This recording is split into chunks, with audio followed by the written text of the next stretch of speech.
Coube a mim essa segunda etapa minha, do capítulo 5. Eu tenho aqui uma incumbência do capítulo 7, do verso 7 ao versículo 11. No entanto, eu vou querer passar pelo contexto com os irmãos, que é o verso 1 ao verso 6. Eu vou precisar dele para jogar uma luz nesse segundo bloco. Queria que você ficasse de pé comigo, para a gente ler a palavra de Deus. Tiago diz o seguinte: atendei agora, ricos, chorai lamentando por causa das vossas desventuras que vos sobrevirão. As vossas riquezas estão corruptas, as suas roupagens comidas de traça. O vosso ouro e a vossa prata foram gastos de ferrugens. A sua ferrugem há de ser por testemunho contra vós mesmos, e há de devorar como fogo as vossas carnes. Tesouros acumulastes nos últimos dias. Eis que o salário dos trabalhadores que ceifaram os vossos campos e que por vós foi retido com fraude está clamando. E os clamores dos ceifeiros penetraram até os ouvidos do Senhor dos Exércitos. Tendes vivido regaladamente sobre a terra. Tendes vivido nos prazeres, tendes engordado o vosso coração em dia de matança, tendes condenado e matado o justo, sem que ele vos faça resistência. Sede, pois, irmãos, pacientes até a vinda do Senhor. Eis que o lavrador aguarda com paciência o precioso fruto da terra, até receber as primeiras e as últimas chuvas. Sede vós também pacientes e fortalecei o vosso coração, pois a vinda do Senhor está próxima. Irmãos, não vos queixeis um dos outros, para não serdes julgados. Eis que o juiz está às portas. Irmãos, tomai por modelo no sofrimento e na paciência os profetas, os quais falaram em nome do Senhor. Eis que temos por felizes os que perseveraram firmes. Tendes ouvido da paciência de Jó, e viste que fim o Senhor lhes deu, porque o Senhor é cheio de terna misericórdia e compassivo. Que Deus abençoe a leitura de sua palavra. Nosso Deus e nosso Pai, te agradecemos pela sua doce palavra, como disse o salmista, mais doce do que o mel e o destilar dos favos. Que o Senhor possa alimentar a nossa alma nessa manhã, uma manhã de louvor, de adoração, de reflexão. Que tu possas nos edificar, ó Deus, através dessa espada maravilhosa que divide alma e espírito, juntas e medulas. Fala o nosso coração. Queremos mais uma vez, ó Senhor, colocar o nosso irmão, nosso amigo, ó Deus, o bispo Weber, em tuas mãos, e nós aguardamos no Senhor um milagre. Que tu possas estender as tuas mãos graciosa, ó Deus, as tuas mãos cheias de graça, ó Deus, e de misericórdia, compassiva, restaurando milagrosamente o nosso irmão para a glória do teu nome. Seja glorificado na vida dele. Guarda a irmã Lourdes, renova suas forças, ó Deus, seja com ela, Senhor, nesse momento difícil, mas que o teu Espírito possa consolá-la, não só consolar, mas renovar as forças físicas e emocionais da tua filha, Senhor. Toma cada ovelhinha que entrou nesse lugar, Senhor, toma a nossa vida, a nossa família. Que o Senhor possa estender essa mão doce sobre nós, que saiamos deste lugar restaurados, renovados, abençoados, tocados pelas tuas mãos de graça e de poder. Renova, Senhor, as nossas forças, fala aos nossos corações, Senhor. Nós entregamos nossas vidas aos teus cuidados, em nome de Jesus Cristo nós oramos agradecidos, e que os santos do Senhor digam amém. Podeis sentar, irmãos queridos. Tiago é um pastor maravilhoso, que ele não guarda a verdade, não guarda a correção. Era um profeta do Senhor para a igreja que ele pastoreava. Então, o primeiro bloco que eu fiz questão de ler, não obstante o que coube a mim é a segunda parte. Parece que Tiago está vendo os telejornais do nosso tempo. A diferença é que ele está escrevendo as 12 tribos dispersas. Está escrevendo para o povo da aliança, né? Essa é a grande diferença. Mas ele fala de um julgamento. Esse julgamento ele virá sobre todos os que vivem dentro desse verso 1 ao versículo 6, né? É muito forte o que ele fala, né? Mas Tiago começa chamando os leitores ao choro, né? Ao arrependimento. No versículo de número 1 ele diz: atendei agora os ricos, chorai, lamentando por causa das vossas desventuras que vos sobrevirão. Tiago aqui ele não está jogando um jugo sobre a riqueza, mas ele está colocando assim uma palavra de arrependimento, chamando o povo ao arrependimento sobre como eles agariavam suas riquezas, pela opressão, tá? Guardando o salário dos trabalhadores, oprimindo dos trabalhadores. Então, como eles ganhavam, a natureza do ganho é chamada de atenção de Tiago para os seus leitores originais, porque Deus nunca condenou a riqueza, né? Mas a riqueza adquirida pela corrupção é que Tiago coloca aqui uma palavra de juízo. Então, verso 2 e verso 3 deve também nos chamar a atenção, quando Tiago ele fala: as vossas riquezas estão corruptas, as vossas roupagens comidas de traça, o vosso ouro e a vossa prata foram gastos de ferrugens, e a sua ferrugem há de ser por testemunho contra vós mesmos, e há de devorar como fogo as vossas carnes, tesouros acumulaste nos últimos dias. Muito forte, né? Então ficamos assim, olhando esse texto, esse contexto, o texto, nós ficamos indignados pela perversidade, pela corrupção daqueles irmãos, né? Como eu disse, parece que a gente está vendo assim o telejornal contemporâneo, né? E quando a gente olha o telejornal, ficamos indignados com Lava Jato, com milhões e milhões de reais desviados, opressão, né? E nós podemos ver como a política faz, corrompendo, manipulando de uma maneira muito perversa. Mas a gente precisa ficar atento, porque esse texto não foi escrito para os políticos, né? Para os corruptos, ou melhor, os corruptos fora da igreja. Foi escrito para os corruptos dentro da igreja. Nós precisamos ter cuidado com a nossa vida, porque senão a gente vai dizer: todo mundo faz. Porque às vezes a gente fala assim: não, eu só nego porque o governo também é ladrão. E aí a gente vai na mesma linha, né, se perdendo como eles estão perdidos, né? Aí vem a pergunta para nós que somos do Senhor: como ganhamos o nosso dinheiro? Como pagamos os nossos funcionários? Damos férias, damos 13º, damos aumento devido do sindicato? Como nós contratamos os nossos funcionários? Será que a gente faz como todo mundo faz? Como esses ricos aqui desse bloco eles faziam? Como é que a gente faz? Poderia baixar um pouquinho? Está dando uma microfonia aqui no meu retorno, por favor, os irmãos lá do som. Obrigado. Então nós precisamos ficar assim atento, porque o verso 5, Tiago fala que vai acontecer um juízo. Ele fala disso: vai acontecer um juízo, né? Deus vai nos julgar. E quando nós olhamos o Brasil, ficamos assim indignados com tudo que está acontecendo, que sempre aconteceu no Brasil, né? Sem falar do nosso Rio de Janeiro, com os seus governadores, né? Mas eles não são crentes. Eles não são crentes. E por eles não serem crentes, eles já estão julgados. Porque eles não creem no Senhor Jesus Cristo. Eles já estão debaixo do juízo, e haverá um juízo final, e Deus vai pesar a mão sobre eles. Mas quanto mais nós que somos cristãos, nós temos que levar a sério a nossa vida. Precisamos prestar atenção na nossa vida. Então essa é a ideia do primeiro bloco. Tiago começa dizendo sobre esses homens, esses irmãos opressores, que maltratavam, afligiam, que faziam mal aos irmãos. Enfim, eles são os opressores. Esse é o primeiro bloco. Bom, o que me coube é o segundo bloco.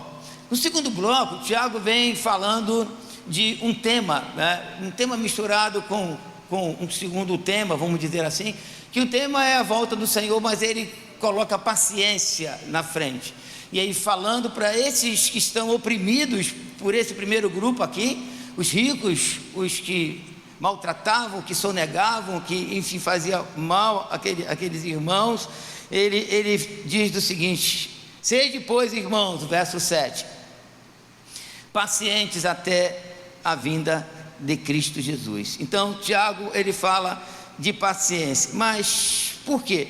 Por causa justamente do contexto da opressão, contexto do sofrimento. Os irmãos estavam lá sofrendo, passando as suas dificuldades, e aí Tiago fala assim, sede paciente até a volta do Senhor. Aí tem um livro de Thomas Cranmer, que é chamado o livro da oração comum. Ele diz o seguinte, que Senhor, permita-nos seguir o exemplo da paciência de Cristo, porque Cristo também foi oprimido, Cristo também foi rejeitado, não nesse sentido do bloco, mas eu fazendo aqui uma expansão, né? Mas ele foi paciente. E o que quer dizer essa palavra paciência?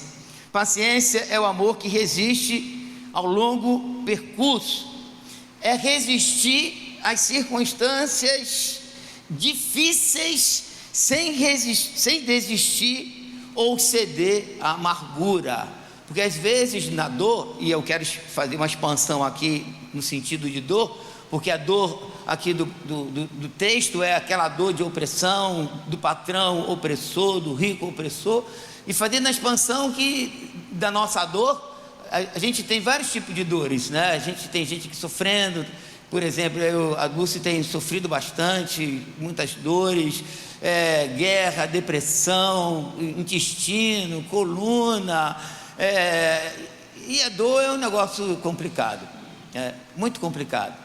A dor mais suave que é a dor do irmão, porque quando a gente chega para um irmão que está sentindo dor, a gente fala assim para o irmão, calma irmão, tenha paciência, tenha fé, né? Isso vai passar. Aí não é muito difícil a gente fazer uma pregação para o nosso irmão que está sentindo a dor, porque a dor é dele, né?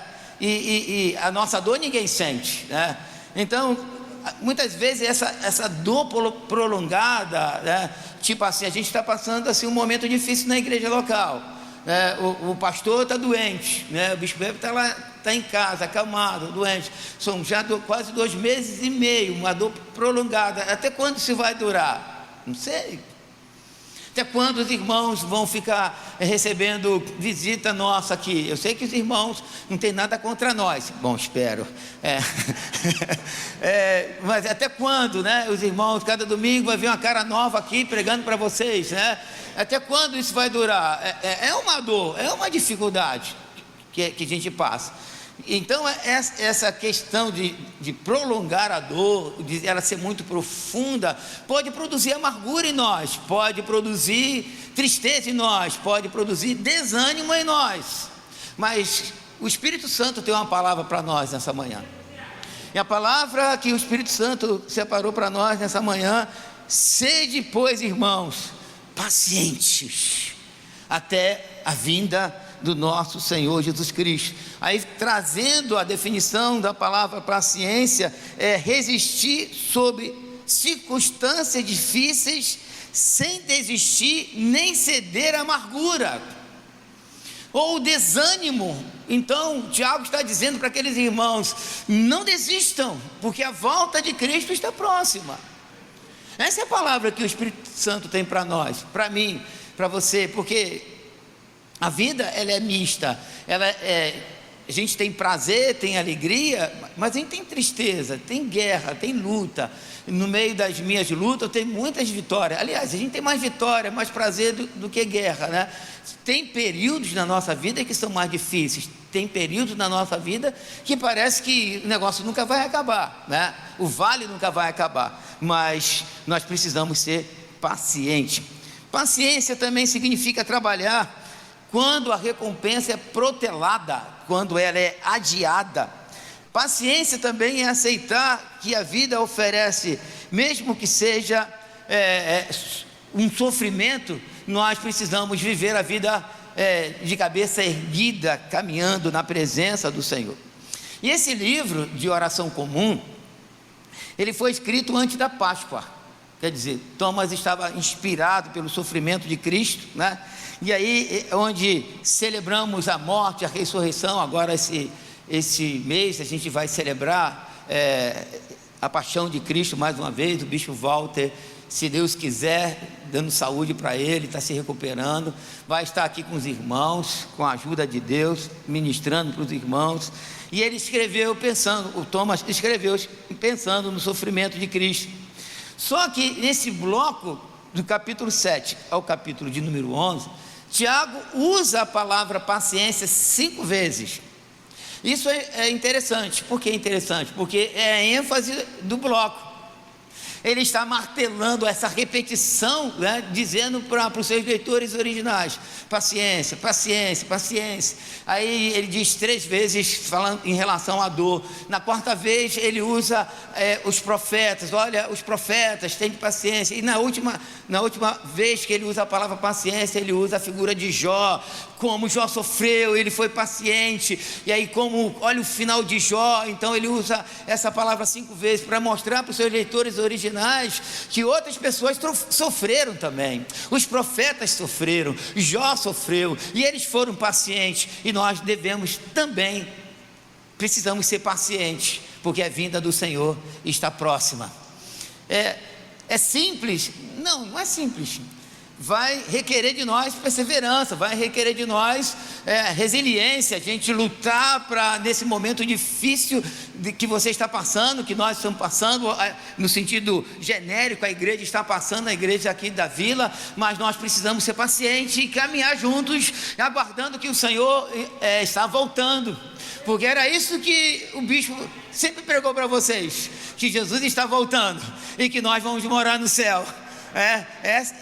Ele jogava os irmãos para Cristo, e nós estamos aqui dando continuidade, repetindo o que ele falava, nada novo, só uma repetição.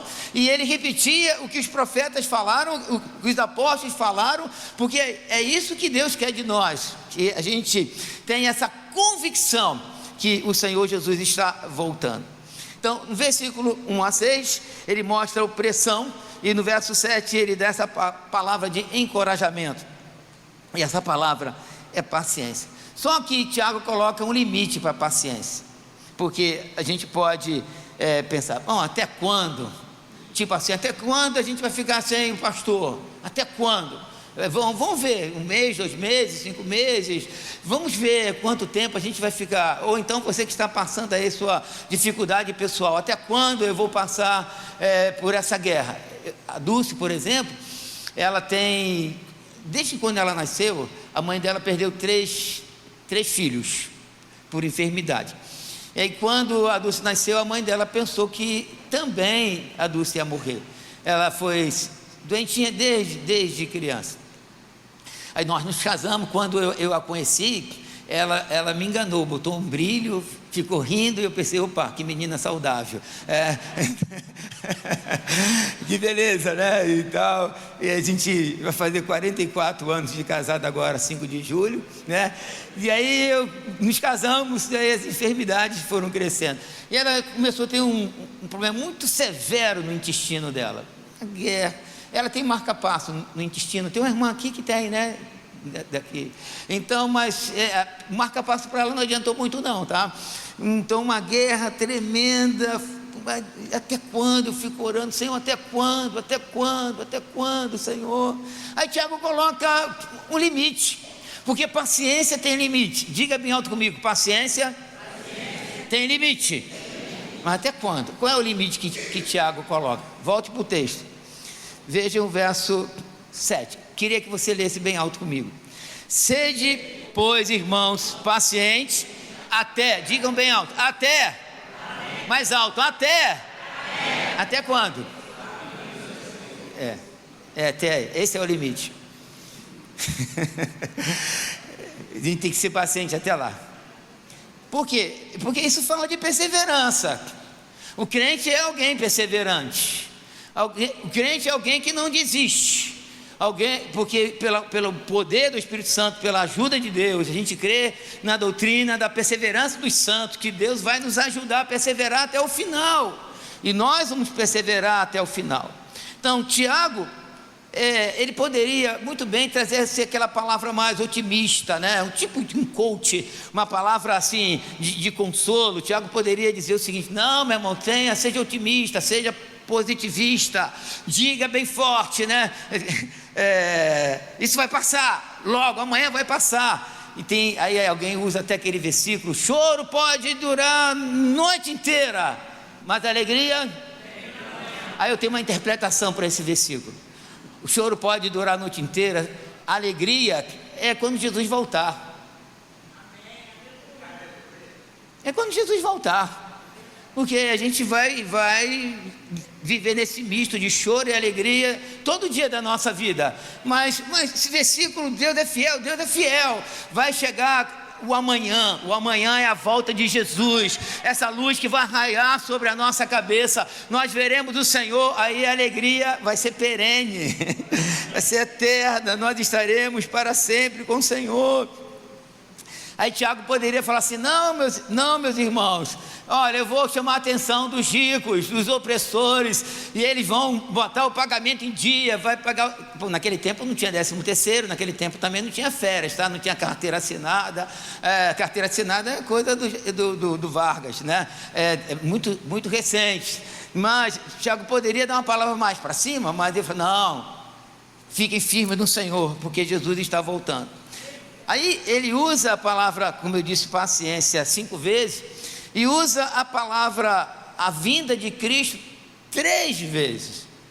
Parece que ele faz assim uma associação da paciência com a volta de Jesus. Vamos ver quando ou como ele usa a palavra a volta de Cristo. Vamos para o texto, verso 7, já li 2 vezes com os irmãos, pelo menos a parte A: sede, pois, irmãos, pacientes até a vinda do Senhor. Primeira vez. Segunda vez, verso 8: sede vós também pacientes e fortalecei o vosso coração, pois a vinda do Senhor está próximo. Verso 9: irmãos, não vos queixeis uns dos outros, para não sejam julgados, eis que o juiz está às portas. Então ele está falando da volta de Jesus, quando ele vai voltar para julgar os iníquos, os corruptos, né? Então ele usa a palavra vinda de Cristo 3 vezes, mostrando aos irmãos qual era a ideia dele, o que o Espírito Santo tinha na cabeça para dividir com aqueles leitores originais, né? O que Tiago está fazendo? O que eu entendo aqui nesse texto? Tiago está tentando mostrar para os seus leitores originais que a nossa esperança não está aqui. Nossa esperança não está aqui.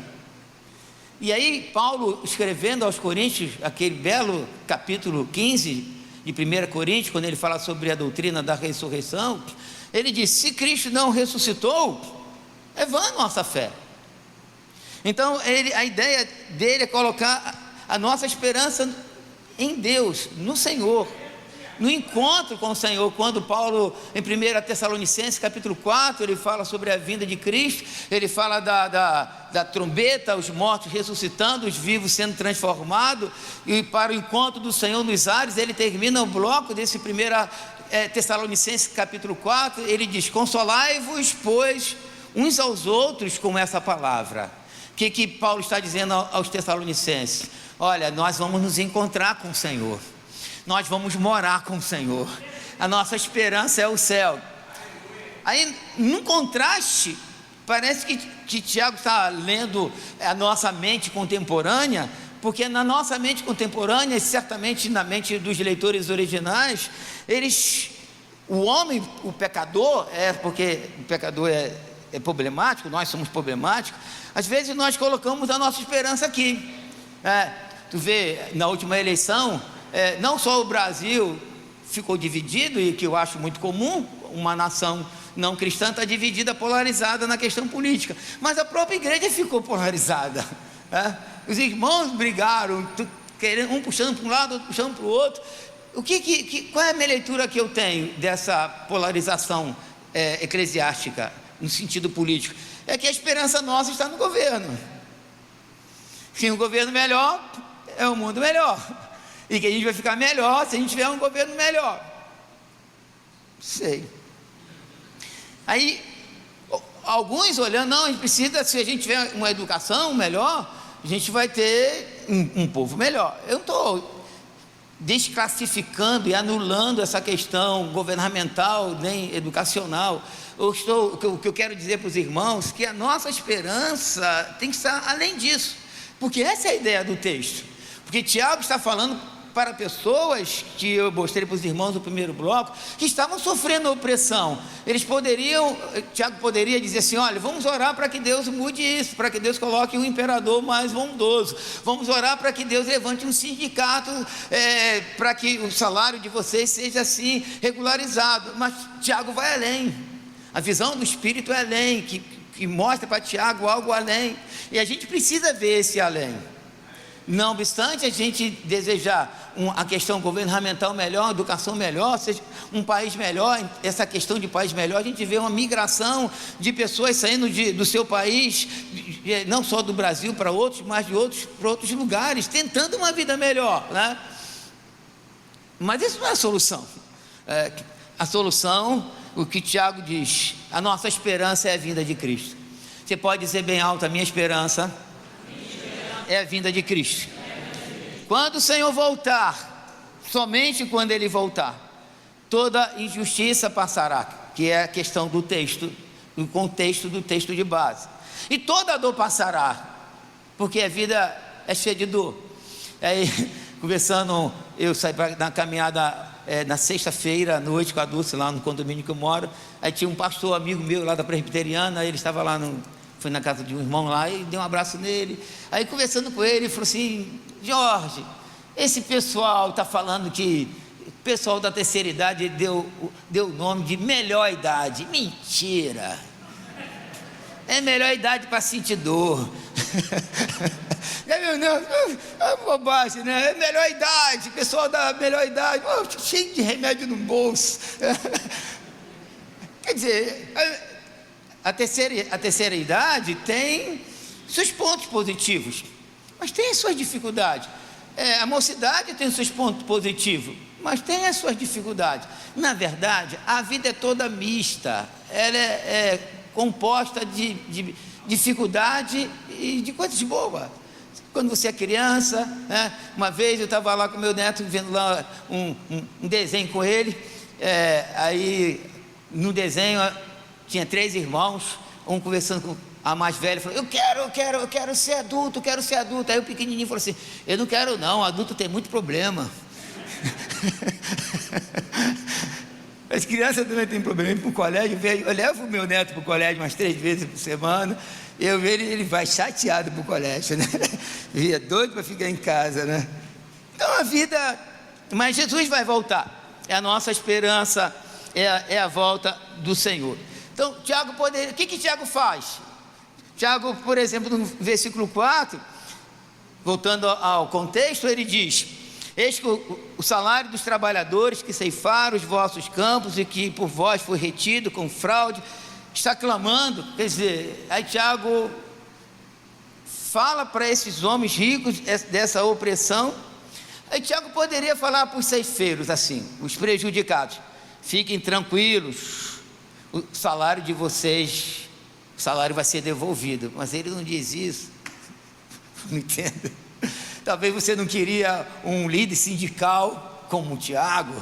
Talvez você não queria um senador, um deputado para votar lá alguma cláusula em seu favor. Você não queria votar num homem desse, porque Tiago, ele poderia falar uma coisa mais forte, mas a visão dele vai além.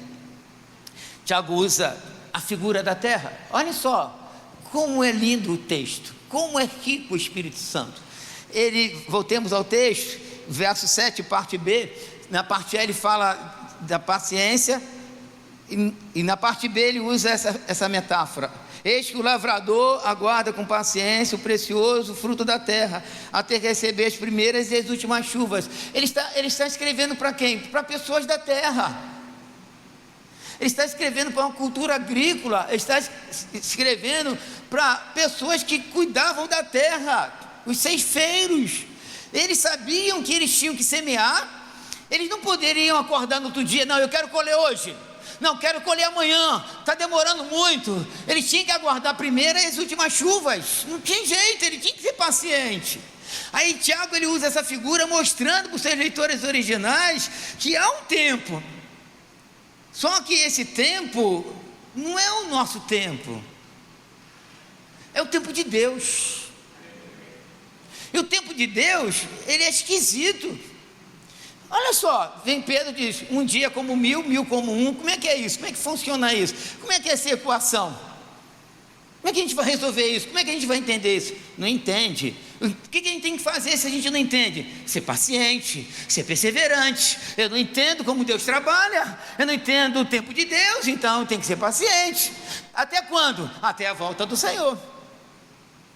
Então ele usa essa figura aqui do lavrador, mostrando para os seus leitores originais, e eles precisam estar com seus olhos fitos naquele que pode nos guardar.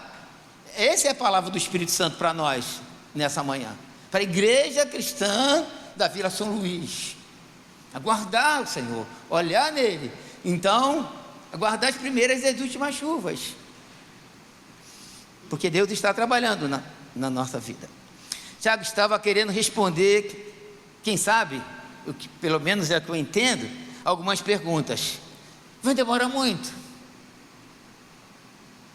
Será que vai demorar muito? Ou até quando isso vai durar? Até quando que eu vou ter que ser moído? Uma vez eu fui comprar uma coisa, vi lá em cima tem caldo de cana, aqui em Caxias também, não sei se ainda tem, né? Mas tinha aquele sujeito que parava na esquina, tinha aquela máquina, pegava a cana, passava a cana. Aí eu fiquei parado, estava no posto de gasolina, vi o homem pegou uma cana, passou a cana, aí depois ele pegou a cana que tinha passado na moenda, dobrou a cana. Mas tudo bem, deu a dobrada na cana, aí falei: agora ele não vai passar mais não. Não é que ele dobrou, redobrou a tal cana, aí a cana para sair o último caldinho da cana. Talvez você esteja nesse processo, na última passada. Mas fique firme. Você pode dizer isso bem alto: vou ficar firme. Pode ser mais alto? Vou ficar firme. Porque há uma esperança. E quando Jesus voltar, eu quero ler um texto com os irmãos, que esse texto nos joga lá para o futuro, nos joga lá para o céu. Aí Tiago, João abre uma cortina, e Tiago não usa, mas eu quero usar essa figura lá do Apocalipse capítulo 21, olhem só Apocalipse capítulo 21, vejam só o que João fala.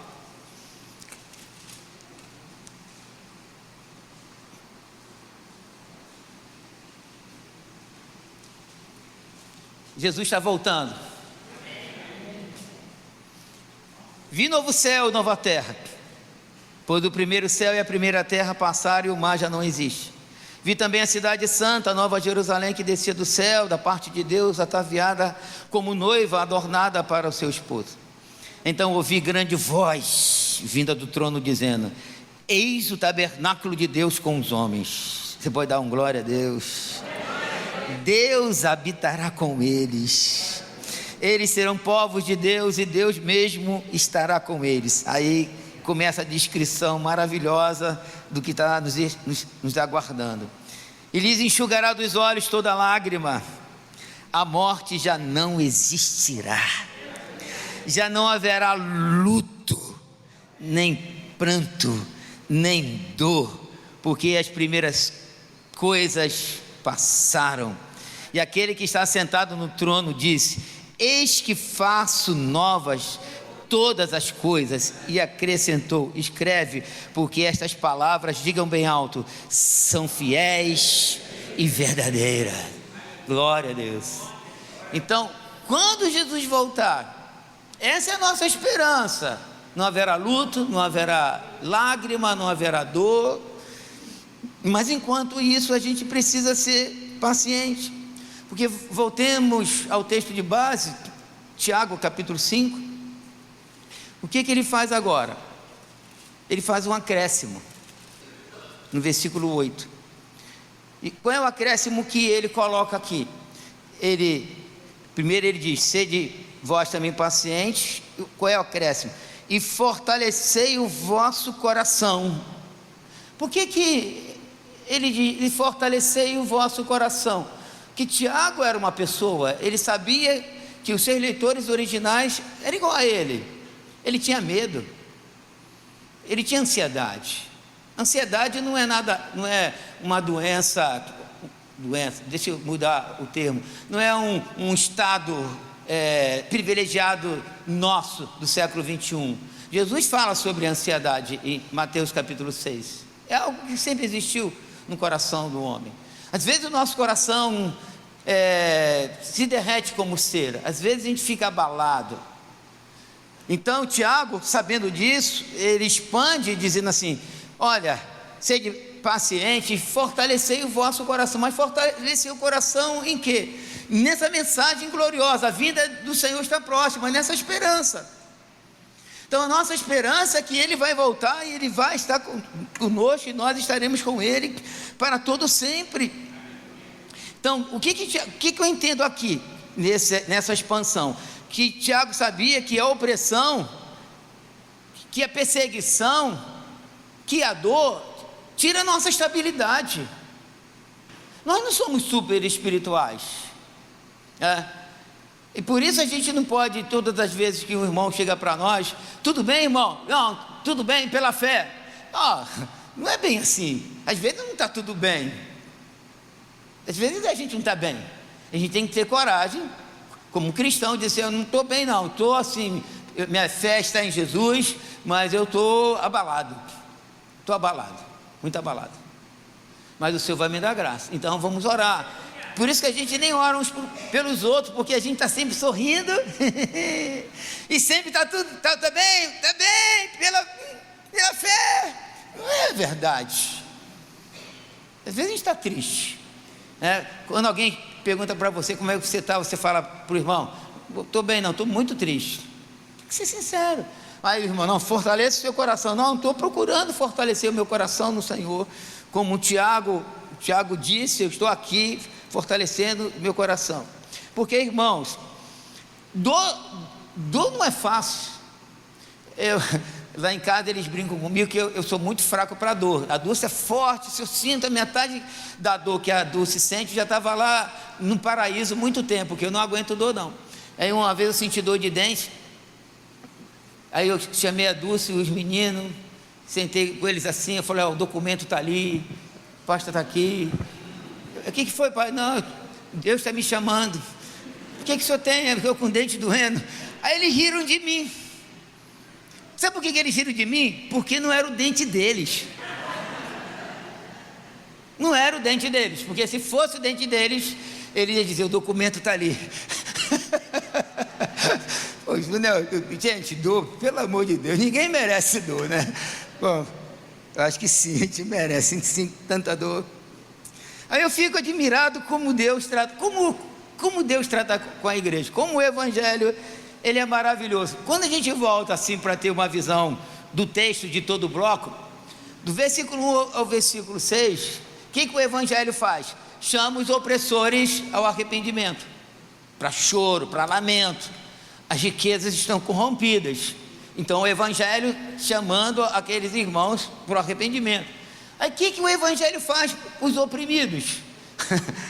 Eu fico muito alegre com a beleza da trama da escritura, da trama no bom sentido, do texto, né? Olha só o versículo 9, o que Tiago fala para os oprimidos: irmãos, não vos queixeis uns dos outros, para não serdes julgados. Eis que o juiz está às portas. Como assim? Eles levaram meu dinheiro, me oprimem, me deixam mal, minha família com fome. Aí Tiago ainda chega para mim e escreve assim: não vos queixeis uns dos outros. Tiago está dizendo para aqueles oprimidos: olha, está vendo aqueles irmãos opressores? Não sejam maledicentes, não fale mal deles. Como assim, Tiago? É o Evangelho. Então o Evangelho repreende os opressores e cura os oprimidos. Como? Guarde a sua língua. Aí Tiago diz: por quê? A parte B do verso 9, ele diz: porque o juiz está às portas. Vai ser Deus quem vai fazer esse julgamento. Não são vocês que vão fazer o julgamento, Deus que vai fazer. Então, fiquem calados. O evangelho é lindo, né? Ele é maravilhoso. Mas eu tenho direito, alguém poderia falar, eles me oprimem. Aí Tiago: tudo bem, meu filho, mas guarde a sua língua, não seja maledicente, né? Deixe isso por conta do Pai Celestial. O Pai vai fazer o julgamento correto, porque só Ele sabe fazer o julgamento correto. Como eu amo as Escrituras. O Evangelho é pura justiça. O que Tiago faz aqui? Tiago, ele houve as queixas dos ricos e era verdade, né? Mas ele fala para os oprimidos ficarem em silêncio. Aí Tiago aprofunda mais um pouquinho. Essa de Bíblia é aberta. Vamos lá. Ele aprofunda mais um pouquinho quando ele diz o seguinte, versículo de número 10. Parece que Tiago está entendendo a fragilidade dos seus leitores originais. Ele está tentando assim jogar força nos seus leitores originais. Aí ele começa a usar figuras, modelos. Verso 10: irmãos, tomai por modelo no sofrimento e na paciência os profetas, os quais falaram em nome do Senhor. Quer dizer, os leitores originais eram judeus, na sua maioria, certamente, o texto não diz claramente, mas certamente a sua maioria, e eles conheciam a história dos profetas, como eles sofreram. Eu estou estudando Jeremias com a igreja domingo à noite, eu vou entrar agora no capítulo 38 hoje à noite, quando Jeremias é jogado na cisterna, vazia, cheia de lama, e ele ficou lá. E eles sabiam disso, que Jeremias sofreu na mão dos seus compatriotas. Isaías, Amós, todos os profetas sofreram. Aí Tiago pega o modelo dele. Em outras palavras, Tiago está dizendo, está vendo? Não são só vocês que sofreram, outros também sofreram, porque a gente acha que o nosso sofrimento é maior do que todo mundo, a gente é tão esquisito, a nossa natureza pecaminosa é tão esquisita, que às vezes a gente fica orgulhosos com o nosso sofrimento. A gente fala assim: ninguém nunca sofreu como eu. Esquisito, né?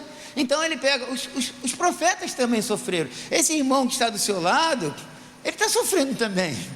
Talvez ele esteja até num momento melhor do que o seu, mas amanhã ele pode estar num momento pior do que o seu. A gente sobe e desce, né? Nessa gangorra de dor e prazer. Mas, então, muitos profetas morreram por causa da palavra do Senhor. Aí Tiago, verso 11, ele diz o seguinte: eis que temos por felizes os que perseveraram firmes. Vamos ler bem alto essa parte A do verso 11. Eis que temos por felizes os que perseveraram firmes. Então, nós estamos aqui na igreja local com um desafio, repetindo, a ausência do pastor, que vai fazer 30 anos aqui. Já fez 30, Heber? Fez? Não, né? Eu vou fazer 31, tem 29, eu vou fazer 30. Então, com a ausência de um pastor que é quase 30 anos de manhã e de noite ministrando para vocês. É uma ausência considerável de um homem de Deus, e um homem que abençoa vocês 30 anos quase. Mas aí essa dor, alguns podem desistir, não, vou para outro lugar. Mas aí Tiago diz o seguinte, eu estou aplicando, tá? Eis que temos por felizes os que perseveraram firmes. Felizes, bem-aventurado. Então, bem-aventurado aquele que persevera, seja nesse sentido que eu falei genérico da igreja local, seja no sentido pessoal, né? Porque quando a gente vai para a parábola do semeador, a parábola que caiu sobre terreno rochoso, a perseguição, a angústia, que essas coisas fizeram? Sufocaram a semente, e a semente morreu. Então a dor, a guerra, ela não é neutra, ela é ativa, ela tem vida, e a gente precisa ter cuidado e perseverar até o final. Mas Tiago conclui, eu fico assim, emocionado, irmão, fico emocionado com a palavra de Deus, porque perceba uma coisa. Primeiro Tiago vai tecendo aqui a costura, mostrando assim: a vinda do Senhor está próxima, Jesus está voltando, qual o limite da paciência, a vinda de Cristo, a vinda de Cristo. Aí você poderia sair daqui, ou então os leitores originais, bom, você vai ter que aguardar a vinda do Senhor. Aí ele joga uma luz para mostrar para nós que Deus também está interessado na nossa vida temporal. Tem uma promessa para a vida futura em Apocalipse capítulo 21, de 1 a 6, que lemos. Aí a gente poderia sair daqui: quando Jesus voltar no céu, o negócio vai ser diferente. Mas aí Tiago, usado pelo Espírito Santo, entendendo sobre a humanidade, entendendo sobre o que é um ser humano, que nós desejamos do céu, o céu está nos esperando, mas a gente por enquanto está na terra.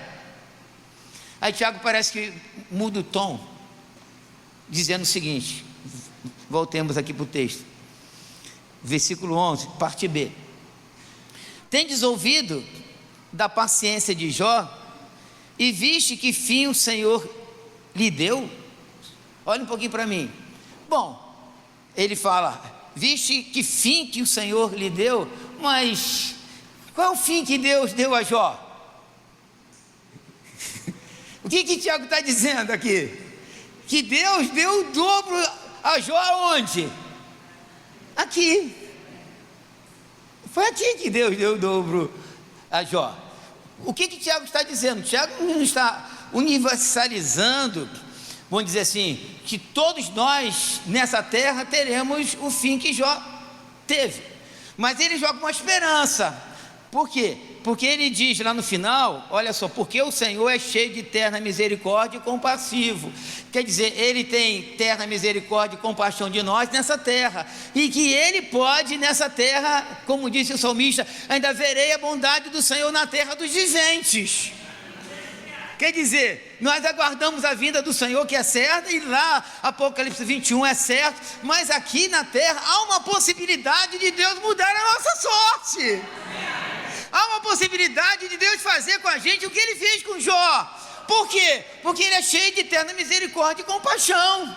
Ele sabe, ele é o provedor, ele é o cuidador, ele é aquele que nos fez, é aquele que nos formou, ele é aquele que nos colocou nessa terra.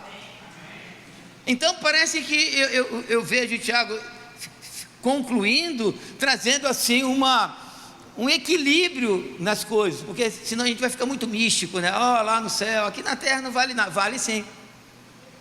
Se não valesse, Deus não ia fazer o que fez com Jó. De repente você entrou aqui, está naquela figura que eu usei da cana, está na terceira volta, quando o sujeito dobrou a cana 3 vezes, passou, está moendo, está num caldinho. Talvez você está saindo teu caldinho nessa manhã, mas Deus pode mudar a tua sorte. O bispo velho vai demorar. Você quem disse? Não foi o Senhor quem disse. O Senhor pode mudar o quadro. O Senhor pode fazer um milagre. O Senhor pode entrar com graça. Por quê? Voltemos ao texto. Porque ele é cheio de eterna misericórdia e compassivo. Ele pode fazer algo que a gente vai ficar de boca aberta. Eu não sei. Ele sabe. Uma coisa eu sei: ele é bom. Ele cuida de nós. Ele é maravilhoso. Que texto lindo, que fechamento maravilhoso, que equilíbrio. Como o Espírito Santo cuida de nós. Não somos, como que ele estivesse falando assim: vocês não são gnósticos. O que o gnóstico fala? O corpo não vale nada. O que vale é o Espírito, né? O corpo vale sim. Deus valoriza esse corpo, Deus valoriza essa vida, Deus é bom. Você pode fechar os seus olhos e agradecer o cuidado de Deus, dizer: obrigado, Senhor.